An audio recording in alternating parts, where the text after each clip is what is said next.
ಹಾಗಾಗಿ ಈ ವೇದಿಕೆಯನ್ನ ನಾನು ನಿಮ್ಗೆಲ್ಲರಿಗೂ ಈ ಮಾತನ್ನ, ಯಾಕಂದ್ರೆ ಎಲ್ಲಾ ಕೈಯಲ್ಲೂ ಇವತ್ತು ಮೊಬೈಲ್ ಇದೆ, ಬಹಳ ಹುಷಾರಾಗಿ ನೀವು ಇರಬೇಕು. ಹಾಗಾಗಿ ನಿಮ್ಮ ಸುರಕ್ಷತೆ, ನಿಮ್ಮ ರಕ್ಷಣೆನೇ ನಮ್ಮ ಬದ್ಧತೆ. ಇನ್ನೊಂದು ಪ್ರತಿಯೊಬ್ಬರಿಗೂ ಹೇಳ್ತಾ ಇದ್ದೀನಿ, ಯಾವುದೇ ಸರ್ಕಾರದ ನೋಡಿ, ಈಗ ನಾವು ಬರ್ತಾ ಒಂದು ತಾಯಿ ಬಂದಿದ್ರು, ವಿಜಯಲಕ್ಷ್ಮಿ ಬಂದಿದ್ರು, ಮತ್ತೆ ಇನ್ನೊಂದು ಹೆಣ್ಮಗಳು ಬಂದಿದ್ರು. ಅವರು ಬೆಂಗಳೂರು ಬಿಡ್ಕೊಂಡ್ ಬಂದಿದ್ರು, ಗಂಡ ಇಲ್ಲ, 2 ಪುಟ್ಟ ಮಕ್ಕಳು. ಅವರಿಗೆ ನಾನು ಲಾಸ್ಟ್ ಟೈಮ್ ಸಿಂಧನೂರಿಗೆ ಬಂದಾಗ ಪ್ರಾಯೋಜಕತ್ವ ಯೋಜನೆ ಅಂತ ಒಂದು ಮಾಡಿಸಿದ್ವಿ.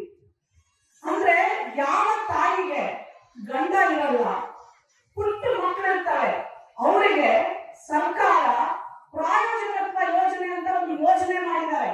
ಏನಂದ್ರೆ ಆ ಮಕ್ಕಳು 18 ವರ್ಷ ಆಗುವವರೆಗೂ ಪ್ರತಿ ತಿಂಗಳು 4,000 ಅವರ ಅಕೌಂಟ್ಗೆ ಹಾಕುತ್ತೆ. ಇದು ಎಷ್ಟು ಜನ ಗೊತ್ತು? ಚಪ್ಪಳ ಹೊಡಿಬೇಡ. ಇದಕ್ಕೆ ಎಷ್ಟು ಜನಕ್ಕೆ ಆಧಾರಿತ ಕೈ ಎತ್ತಿ ನೋಡೋಣ. ಇವಾಗ CDP ಅಂದ್ರೆ ಅವ್ರಿಗೆಲ್ಲ ನಂಬರ್ ತಗೊಂಡು ನಿಮ್ಗೆಲ್ಲ ಮಾಡಿಸುವಂತ ಕೆಲಸವನ್ನ ಮಾಡ್ತೀವಿ. ಯಾರು ತಾಯಿಯಂದಿರು, ಗಂಡ ಇಲ್ಲದೆ ಇರೋರು, ಮಕ್ಕಳು ಚಿಕ್ಕವರು, ಅವರಿಗೆ ನೀವು ಹೋಗಿ ಇಲ್ಲಿ ಎಲ್ಲಿ ಬರ್ಬೇಕು, CDP ಎಲ್ಲಿ ಬರ್ಬೇಕು ಅಂತ ತಾಯಿಯಂದಿರು ಅದನ್ನ ಮಾಡಿಸ್ಕೊಳಕ್ಕೆ ನಿಮ್ಮ ಆಫೀಸ್ ಎಲ್ಲಿದೆ ಹೇಳಿ. ಬಸ್ ಸ್ಟ್ಯಾಂಡ್ ಡಾಕ್ಟರ್ ಸತಲಕ್ಷ್ಮಿ ಶರಣ ಮಕ್ಕಳ ಆಸ್ಪತ್ರೆ ಇದೆಯಲ್ಲ, ಅದ್ರ ಪಕ್ಕ ನಮ್ಮ ಆಫೀಸ್.